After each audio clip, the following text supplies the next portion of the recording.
students, a very pleasant morning to all of you. Today we will start video class 3rd English reader, and now we will start our book exercise and word meaning. In our last video we have completed the reading part of chapter 11, the greedy beggar. So now we will start our word meaning. So let's start.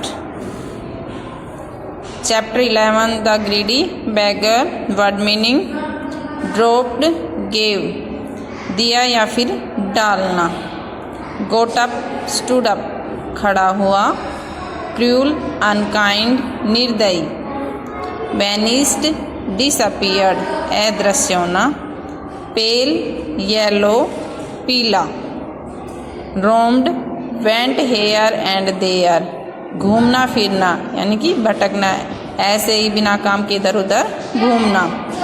Grief, sadness, शोक या उदासी. Now we will start our book exercise. First is A part. Choose the correct option. A beggar sat in front of a blank man's house. First option rich, second fat, C poor.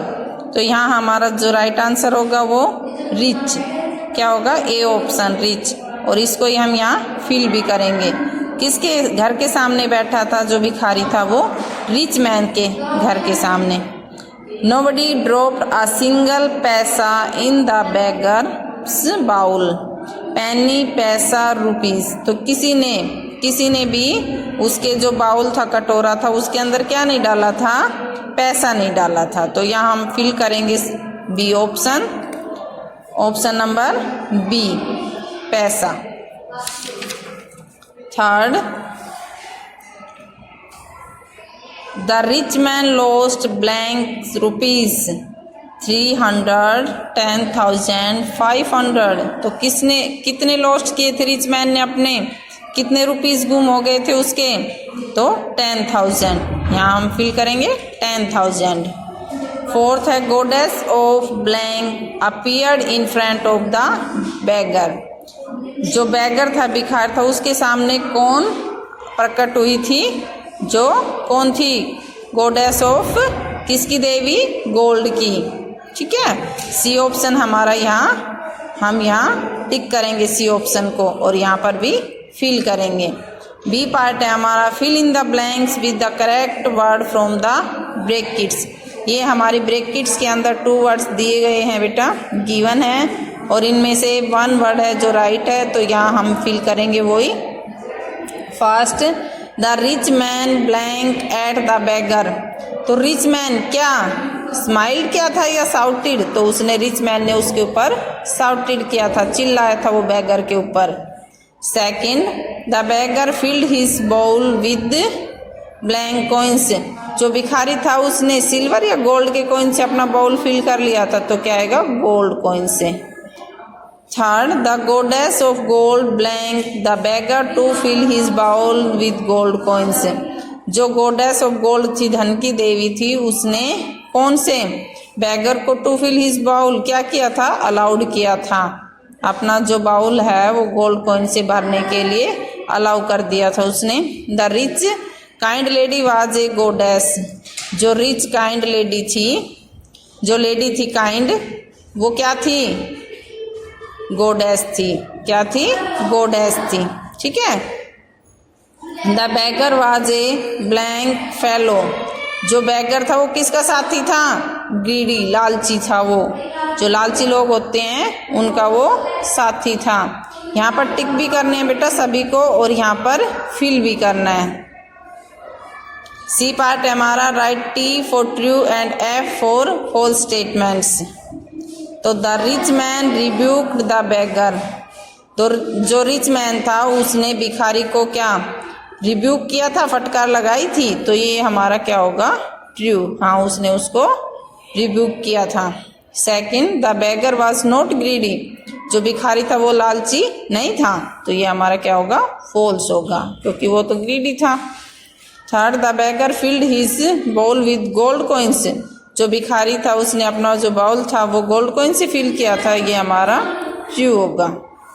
The गोडेस disappeared leaving the beggar in poverty, गरीबी में ही छोड़कर जो धन की देवी थी वो वहाँ से अदृश्य हो गई थी भिखारी को। तो ये होगा ट्रू, क्योंकि उसने उसके जो बाउल से जो फिल किया था वो सिक्के भी वापस ले लिए थे, वो भी उसका एम्प्टी हो गया था बाउल। फिफ्थ है हमारा the beggar field both his bowls with gold coins, जो भिखारी था उसने अपने दोनों बाउल्स जो गोल्ड कॉइन से थे उससे भर लिए थे। तो ये होगा फॉल्स, क्योंकि उसके पास तो ओनली वन बाउल ही था। और D part is match the words in column A with those in column B, column A को कॉलम बी से मैच करना है। तो बेगर क्या था, वीक एंड हंग्री, तो इसका क्या आएगा ये सी। गोडेस क्या थी, यंग एंड ब्यूटीफुल थी। थर्ड है मैन, मैन कैसे थे, रिच एंड ग्रीडी, लालची और अमीर। इसके बाद गोल्ड के क्या थे, कॉइन्स थे। So thank you student, have a nice day.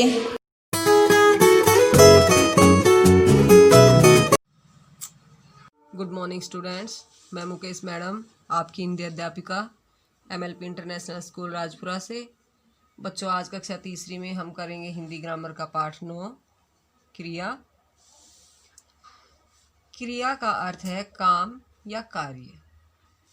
हम जीवन में जो भी कार्य करते हैं वे क्रिया है, जैसे सोना, जागना, पढ़ना, लिखना, खेलना, भागना, बैठना आदि क्रिया शब्द हैं। ये सभी कार्य जो हम प्रतिदिन करते रहते हैं, जो भी कार्य हम करते हैं मतलब वो क्या है, क्रिया है। तो क्रिया की परिभाषा क्या बनेगी बच्चों, जो शब्द किसी काम का करना या होना दर्शाते हैं उन्हें क्रिया कहते हैं। जो शब्द किसी काम का करना या होना दर्शाते हैं उन्हें क्रिया कहते हैं। वाक्य में क्रिया शब्दों का रूप काल के अनुसार बदल जाता है। जैसे रोहन ने खाना नहीं खाया, या खाने का रूप बदल गया, खाया बन गया। मनु अभी टीवी देख रहा है, या देखना का रूप बदल गया, देख रहा है हमें। निशा तुम मेरे साथ गांव चलोगी, या चलना का रूप बदल गया, चलोगी में। मेरी बहन नृत्य सीखती है, यहाँ सीखना क्रिया का रूप बदल गया, सीखती है में। ठीक है। कुछ वाक्यों में एक से अधिक क्रियाएं भी आ सकती है। जैसे मनीष पढ़ने के बाद सो गया, या मनीष ने दो क्रियाएं की। इस वाक्य में दो क्रियाएं हुई है। पहले कौन सी क्रिया हुई है, पढ़ने की, और फिर दूसरी क्रिया हुई है सोने की। तो पढ़ना और सोना, इसमें वाक्य में दो क्रियाएं हुई है। ऐसा क्यों? ऐसा इसलिए क्योंकि वाक्य में दो कार्य हुए हैं। व्यक्ति पहला कार्य पूरा करके दूसरा कार्य शुरू करता है। इस प्रकार के वाक्यों में दो क्रिया हो जाती हैं। आइए इसी प्रकार के कुछ वाक्य पढ़ें। मैं नाश्ते में ब्रेड खाता हूँ और दूध पीता हूँ। इसमें दो क्रियाएं हुई है, खाने की और पीने की। वह भागते हुए गिर गया। इस वाक्य में दो क्रिया हुई है, भागने और गिरने की। मैंने रेडियो सुनते हुए गीत गाया। यहाँ भी दो क्रिया हुई है, सुनने की और गाने की। शोर सुनकर मैं जाग गया। इस वाक्य में भी दो क्रिया हुई है, पहले सुनने की और फिर जागने की। उपयुक्त प्रत्येक वाक्य में दो क्रियाएं हुई है। अब नीचे दिए गए वाक्यों को पढ़िए। मेरे पास दो कारें हैं, जॉन डॉक्टर है। उपयुक्त इन दोनों वाक्यों के अंत में शब्द हैं और हैं। ये भी क्या है, क्रियाएं। इन वाक्यों में कोई कार्य नहीं है, इनमें लोग कोई काम नहीं कर रहे हैं। इनमें केवल होने का व्यापार है, कार्य होने का, डॉक्टर होने का। इस प्रकार कुछ क्रियाएं कार्य करने की बात बताती है। उनके लिए हम यही प्रश्न करेंगे, वह क्या कार्य कर रहा है, वह पढ़ रहा है। कुछ क्रियाएं होने की बात बताती है। उनके लिए प्रश्न होंगे, वह क्या है, वह मोर है।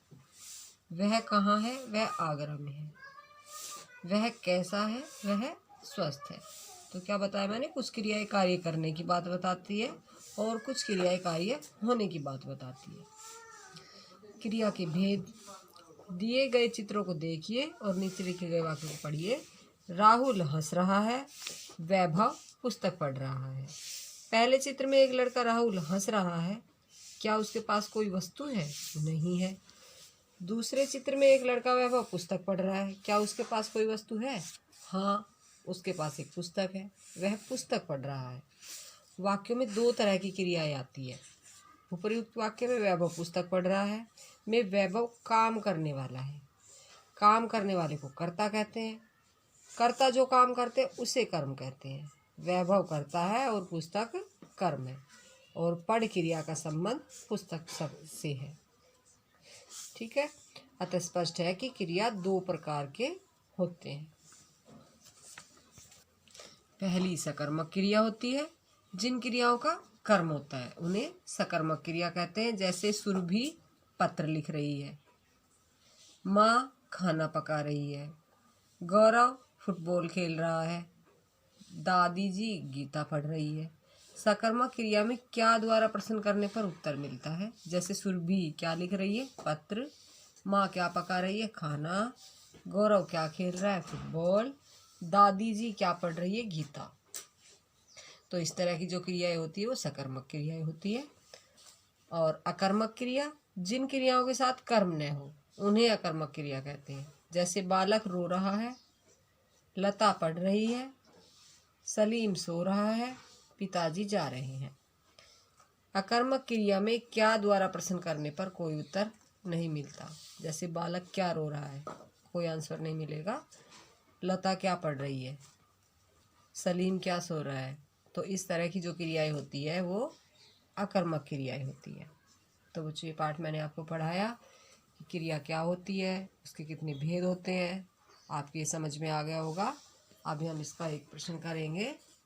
निम्नलिखित वाक्यों में क्रिया शब्दों को रेखांकित कीजिए। पहला वाक्य है राज विद्यालय जा रहा है। यहाँ क्या क्रिया हो रही है? जाने की क्रिया। तो यहाँ पर जा रहा है को रेखांकित करना है। दूसरा वाक्य है हवाई जहाज उड़ रहा है। यहाँ उड़ने की क्रिया हो रही है, तो यहाँ उड़ रहा है को रेखांकित करेंगे ऐसे। आगे है ऋतु तबला बजा रही है। यहाँ क्रिया हो रही है बजाने की, तो यहाँ हम बजा रही है को रेखांकित करेंगे। दिनेश क्रिकेट खेलता है। इस वाक्य में खेलने की क्रिया हो रही है, यहाँ हम खेलता है को रेखांकित करेंगे। नौकरानी पानी लाई, यहाँ लाने की क्रिया हो रही है, यहाँ हम करेंगे लाई को रेखांकित।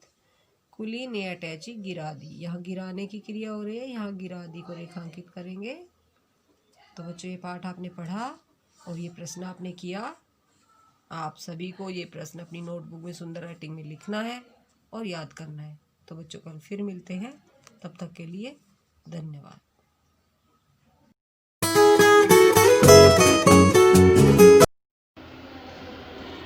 A very warm and pleasant good morning to all of you. I am your GK teacher from MLP International School, Rajpura.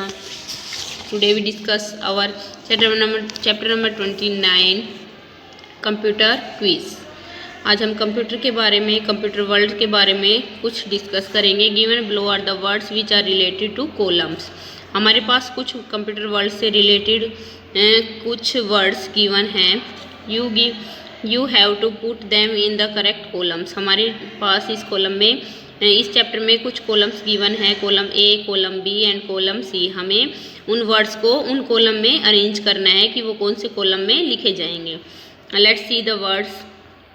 First one is keyboard, monitor, mouse, MS word, printer, track ball, BJA, plotter, OMR, MS access, joystick, tablet, MS excel, power point, touch screen.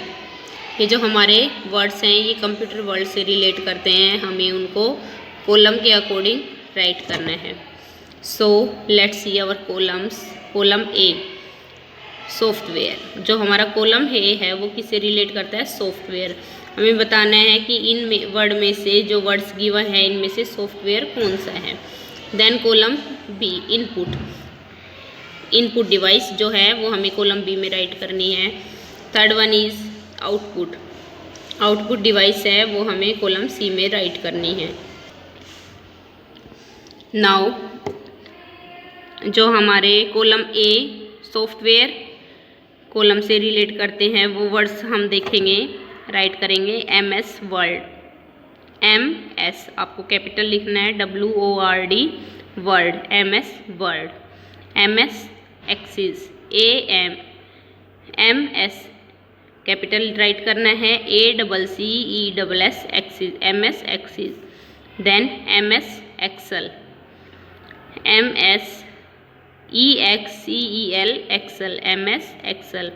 Then power point, POWER power, POINT point, power point. ये सभी हमारे क्या है, software है। हमारे computer world में जो software होते हैं ये हमारे उनमें से ही कुछ नेम गिवन है, हमने कॉलम ए में राइट किए हैं। Let's see column B, input devices जो हमारी है वो कॉलम बी में हम राइट करेंगे। Keyboard, KEY key, BOARD board, keyboard. MOUSE mouse, TRACK track, BALL ball, track ball. TABLET tablet.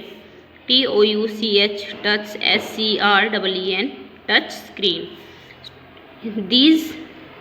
These words are the input device. ये जो हमारे वर्ड्स हमने लिखे हैं ये हमारे कंप्यूटर वर्ल्ड में इनपुट डिवाइस का काम करते हैं। Next column C, column C हमारा रिलेट करता है आउटपुट डिवाइस से। Monitor, MONITOR monitor. PRINTER printer. PLOTTER plotter. These are the devices which are output devices which relate to column C। Column C से हमारी ये डिवाइसेस रिलेट करती है जिसमें हमने आउटपुट डिवाइसेस लिखी है। स्टूडेंट्स ये ऑल जो है ये हमारे कंप्यूटर वर्ल्ड से रिलेट करते हैं। ये इनपुट डिवाइसेस है कॉलम बी में, एंड कॉलम सी में हमारी आउटपुट डिवाइसेस हमने राइट की है, एंड कॉलम ए में हमारा सॉफ्टवेयर है हमारे कंप्यूटर के। Let's see revise again. MS word, MS access, MS excel, power point. These are the software of computer। Now input device, keyboard, mouse, tracker, trackball, tablet, touch screen। Now see column C, output devices, monitor, BJA printer, plotter। Students, today we discuss our chapter number 29 computer quiz. आज हमने computer quiz के बारे में discuss किया है। I hope you understand this chapter, this computer world. Thank you.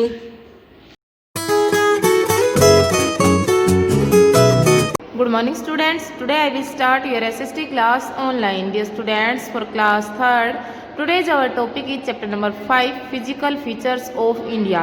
Dear students, in our previous video we will completed this chapter exercise, and today we will do this chapter word meaning. So let's start.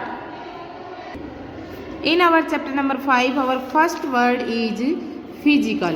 PHYSICAL, physical means भौतिक। Second is mountain, MOUNTAIN, mountain means पर्वत। Third is island, ISLAND, island means द्वीप। Fourth is desert, DESERT, desert means रेगिस्तान। Fifth is coast, COAST, coast means तट। Sixth is plain, PLAIN, plain means मैदान। Seventh is fertile, FERTILE, fertile means उपजाऊ। Eighth is crop, CROP, crop means फसल। Ninth is location, LOCATION, location means स्थान। Tenth is plateau, PLATEAU, plateau means पठार। So dear students, एक बार फिर से repeat कर लेते हैं। तो सबसे पहले क्या लिखेंगे, chapter number 5 word meaning. Our first word meaning is physical, PHYSICAL, physical means भौतिक। Second is mountain, MOUNTAIN, mountain means पर्वत। Third is island, ISLAND, island means द्वीप। डे के नीचे बेटा आधा व आएगा द्वीप। Fourth is desert, DESERT, desert means रेगिस्तान। Fifth is coast, COAST, coast means तट। Six is plain, PLAIN, plain means मैदान। Seventh is fertile, FERTILE, fertile means उपजाऊ। Eighth is crop, CROP, crop means फसल। Ninth is location, LOCATION, location means स्थान। Tenth is plateau, PLATEAU, plateau means पठार। So dear students, I hope you understand and you learn and write these wordings in your fair notebook. Should be neat and clean handwriting. Thank you.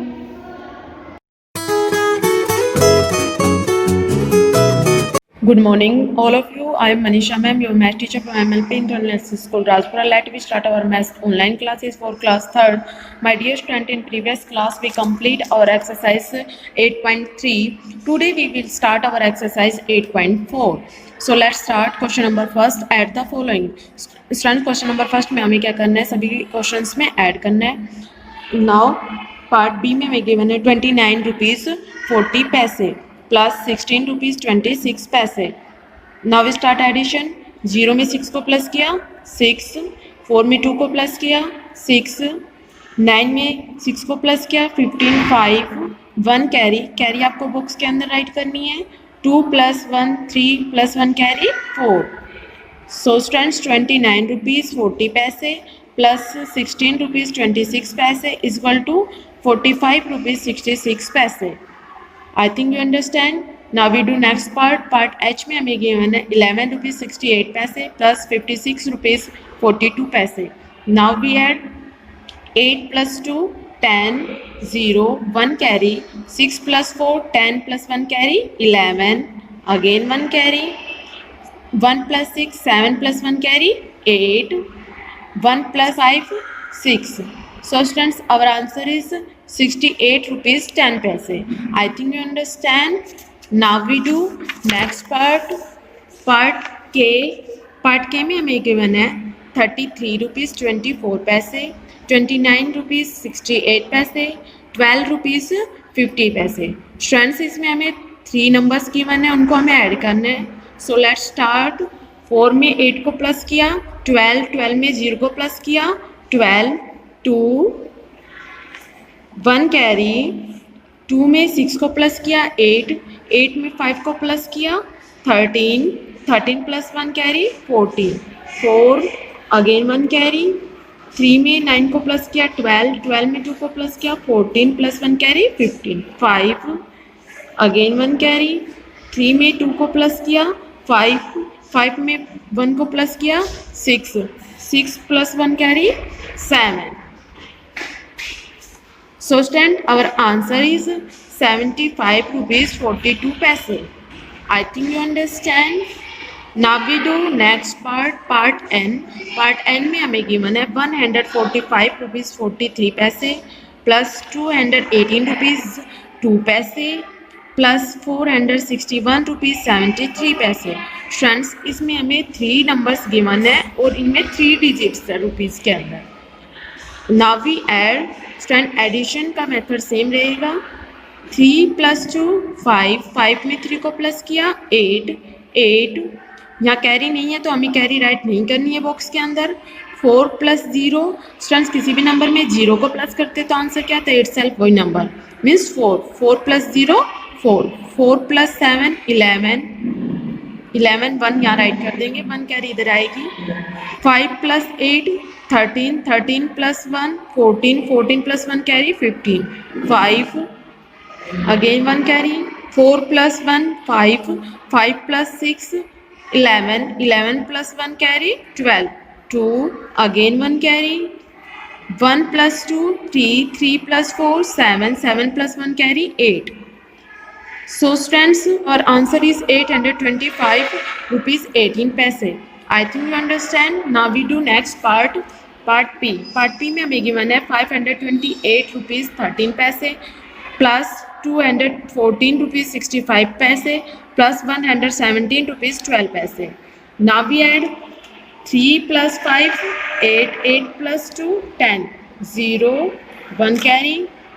1 plus 6 7, 7 plus 1 8, 8 plus 1 carry 9, 8 plus 4 12, 12 plus 7 19, 19 का 9 यहाँ right करना है, 1 carry ऊपर, 2 plus 1 3, 3 plus 1 4, 4 plus 1 carry 5, 5 plus 2 7, 7 plus 1 8. So students, 528 rupees 13 paise plus 214 rupees 65 paise plus 117 rupees 12 paise is equal to 859 rupees 90 paise. I think students you understand, so you can easily revise the remaining parts of question number first. Thank you students. Have a nice day.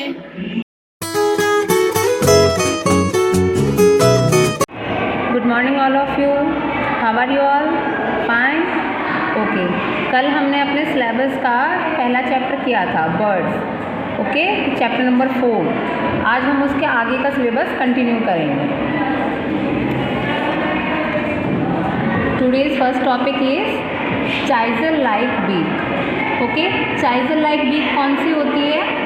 जो इसकी जो beak चोंच होती है, छेनी देखी आपने, छेनी नीचे से कितनी पैनी होती है, उस तरह की जो पेनी बीक जिनकी होती है उनको हम चाइजर लाइक बीक करते हैं। अब ऐसी बीक किसकी होती है? Would packer. वुड पैकर जानते हैं आप? कठफोड़वा, कठफोड़वा सुना है ना? इसकी जो बीक होती है बहुत ज़्यादा स्ट्रॉन्ग होती है, जैसे आप डायग्राम में देख रहे हो ना। क्यों? क्योंकि ये जो बार्क आपका जो ट्री होता है उसके बार्क को इसमें भी होल कर देता है, ड्रिल कर लेता है, उसके अंदर रहता है और उसके अंदर के इंसेक्ट्स को खाता है। देखो, the woodpecker's beak is strong and sturdy with a chisel-like tip for drilling holes in wood to catch insect it eats. जो woodpecker है उसकी बीक काफ़ी स्ट्रॉन्ग और थोड़ी सी खुरदुरी होती है, छेनी की तरह उसकी टिप जो लास्ट की जो पॉइंट है वो चाइजर लाइक होती है, ताकि वो जो ट्री में ड्रिल कर सके, होल कर सके, उसमें छेद कर सके, ताकि उसके अंदर के जो इंसेक्ट हैं उनको ये खा सकें। और ये अपने रहने के लिए भी ट्री का यूज़ करता है, इसमें होल करके फिर ये रहता है। नेक्स्ट है हमारा ब्रॉड एंड शॉर्ट बीक, चौड़ी और छोटी बीक। ये किसकी होती है? The swallow has a broad and short beak that is sticky inside that help it catching the insect. ये डायग्राम में आप देख रहे हो ना, स्वेलो छोटी है, इसकी कैसी बीक है? छोटी सी, पर ये शुरू में आप देखोगे तो ब्रॉड टाइप है, चौड़ी है। अब ये इसकी ऐसी क्यों है? क्योंकि वो इसी तरह का खाना खाती है। ये फ्लाइंग इंसेक्ट्स, जो उड़ने वाली जो चींटियाँ या कीड़े होते हैं उनको पकड़ के ही खाती है। इसकी वजह से इसकी बीक क्या होती है? स्टिकी होती है, इनसाइड अंदर से स्टिकी होती है, चिपचिपी होती है। तो इंसेक्ट्स को जब ये उड़ते हुए इंसेक्ट्स को पकड़ती है तो वो उसमें चिपक जाते हैं ताकि वो भाग नहीं पाएँ और आसानी से उनको खाए या खा पाए। इसलिए इसकी जो बीक है वो शॉर्ट एंड स्टिकी होती है, ओके। तो यहाँ दे रखा है ना, swallow swift and flycatchers like to eat while flying using their short beaks and wide gaping mouth to capture insects in flight। उड़ते हुए जो इंसेक्ट्स होते हैं उनको खाकर अंदर निकल सके, इसलिए जो इसकी बीक है ब्रॉड एंड शॉर्ट है। उसके बाद नेक्स्ट है long broad and pointed beak, लंबी चौड़ी और पॉइंटेड नुकीली बीक। ये किसकी होती है? The herons and the egret find their long broad pointed beak useful when hunting fish and frogs and other small animals that live in around water. जो आपके एग्रेट या हीरोइंस, ये देख रहे हो आप, डक की तरह दिख रही है ना आपको, हाँ, इनका स्ट्रक्चर ऐसा होता है। इनकी जो बीक होती है वो लॉन्ग ब्रॉड और पॉइंटेड होती है। वो ऐसी क्यों होती है? क्योंकि इनका जो खाना है या जो हंट करते हैं, शिकार करते हैं, वो इसी तरीके का है। क्या करते हैं ये? फिश हुआ, फ्रॉग हुई, ये पानी के अंदर से जो भी इनके एनिमल, स्मॉल एनिमल होते हैं वो इनको खाते हैं, छोटी फिश, छोटी फ्रॉग। इसलिए जो इनकी बीक है पॉइंटेड टाइप की, ताकि उसको झट से पकड़ सकें। Their beak help them to either grab or stab their meal. इनकी जो बीक है वो झट से उसको पकड़ने में और स्टैब खाने में मदद करती है, ओके। उसके बाद है बीक फॉर स्ट्रेनिंग। नेक्स्ट है हमारा बीक फॉर स्ट्रेनिंग। वो बीक जो पानी में से उठाकर झट से अपना खाना खाते हैं। चोंच उनकी जो झटपट यूज़ में आती है अपना खाना झट से उठाने के लिए, वो क्या है? Ducks has broad flat beak with tiny comb like structure around the edge of the beak. Duck की देखिए आपने, ये देख रहे हो वो डायग्राम में देखो आप, जैसे इसकी बीक कैसी है, आगे से ब्रॉड है, फ्लैट चौड़ी हुई भी है और छोटी भी है, और थोड़ा अंदर से इनकी क्या होती है, कॉम्ब लाइक स्ट्रक्चर में होती है, ताकि जब भी अपना खाना मिट्टी मड, देखो आगे दे रखा है ना, the comb like structure help to filter mud and water when the duck feeds on small insect and plants. जब ये मिट्टी या पानी में से अपना खाना या इंसेक्ट्स को या किसी भी चीज़ों को उठाते हैं तो कॉम्ब लाइक स्ट्रक्चर जो इनका होता है बीक का, वो क्या वो इनकी हेल्प करता है, जो इनका खाना है वो तो मुंह में रहता है और जो फालतू वो एक्स्ट्रा पानी मिट्टी वो सब उसमें से झड़ जाते हैं, साफ होकर बाहर आ जाते हैं और ये अपने मील को आसानी से खा लेते हैं। ओके, इसके बाद है हमारी pouch like beak for scooping. नाम से ही पता चल रहा है पाउच लाइक, जो उसका जो बीक का शेप है पाउच की तरह बना है, कि मतलब उसने एक बार लिया तो धीरे धीरे वो अंदर की तरफ चला जाए, ढलान के तौर पे, है ना, जेब टाइप। तो इनकी बीक जैसे आप डायग्राम में देख रहे हो ना, इसकी पाउच लंबी सी और ऐसे यहाँ पे ढलान की शेप में बनी हुई है। ये तो इनकी किसी स्कूपिंग, मतलब समझ रहे हो आप, किसी चीज़ को चोंच मार के झट से उठा लेना, स्कूप अप करने के लिए। तो the pelican has a pouch like beak that can expand when pelican tries to scoop up fish from water. जब ये फ़िश को पानी में से निकालने के लिए अपनी बीक का यूज़ करते हैं झटपट, उसमें इनकी पाउच लाइक बीक हेल्प करती है। The pouch then contracts and then water drain out. जब पाउच इनकी कॉन्ट्रैक्ट करती है, हल्की सी कुड़ती है, तो उसके बाद इनका जो पानी बचा हुआ है वो बाहर निकल जाता है। और after the water drain out, और पानी के बाहर निकलने के बाद, the pelican swallows the fish और other food left behind the hole. जो पेलिकन है वो अपने फिश और खाने को निकल जाता है और पानी या एक्स्ट्रा चीज़ें उनको बाहर निकाल देता है और बाकी सारा वो निकल जाता है। ठीक है, उसके बाद है कर्व बीक। नाम से ही पता चल रहा है कर्व बीक कैसे, जो कर्व शेप में होगी, जैसे पैरट की आप देख रहे हो ना, कर्व शेप में है। तो अब इनकी कर्व में क्यों है, क्योंकि इन्हें कोई फ्लैश या फिश ऐसी चीज़ें खानी नहीं होती, ओनली ये क्या खाते हैं, नट्स फ्रूट्स, इसलिए इनकी कर्व शेप में है, ताकि इनको, ये तो तोड़ते हैं उसको या चुभा कर अपनी बीक को फल खाते हैं, तो इन्हें इतना ज़्यादा प्रेशर नहीं लगाना पड़ता। तो a curve beak help the parrot crack open nuts and hard fruit that it likes to feed on. ताकि ये मैंने जैसे भी बताया कि कर्व बीक पैरट की है ताकि ये अपना आसानी से नट्स और फ्रूट्स को खा सकें। ओके, अब ये टॉपिक है फीट एंड क्लोज, जो हम नेक्स्ट वीडियो में पढ़ेंगे।